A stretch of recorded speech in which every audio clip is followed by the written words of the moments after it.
pressure of the championship was real. The pressure's here in the playoffs, and it starts right here. One of the playoff contenders, Kurt Busch, 14 points below Kurt Busch right here in speed.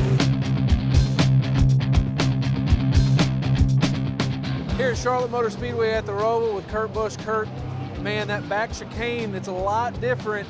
A lot of people say it's going to be a big passing zone. What have you felt so far in practice? How's that going to affect Sunday's race?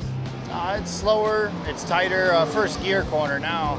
But it all depends on how cars get out of turn 8 onto oval turn 1, and then how they go through the gears and approach that back straightaway chicane. So I think the action that we saw up front on last year's chicane, they wanted to double it up and put one out back. So 2 big braking zones we have to navigate. How wild do you think this race will be, just from the outside looking in here, right? So we have drivers below the cut line, we have drivers on the cut line.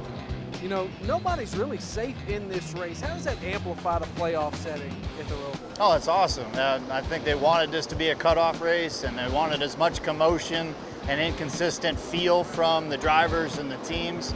And so now with a new chicane, a cutoff race, guys in, guys out, heck, I mean, I think in practice we saw a record number of guys having problems. And yet it's like the same tire we're supposed to be on, so we all should have been better. Coming here, everybody's pushing that much harder.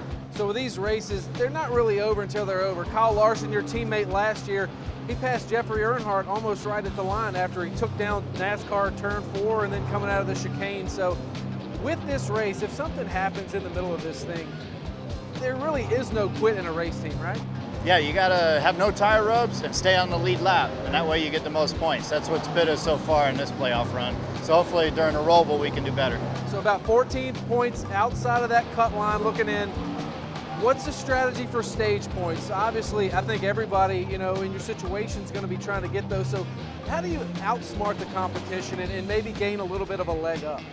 Qualify good and execute your stage for each 25-lap run. Get the points both times, and then have the long 50-lap run at the end of the race to work your way back up.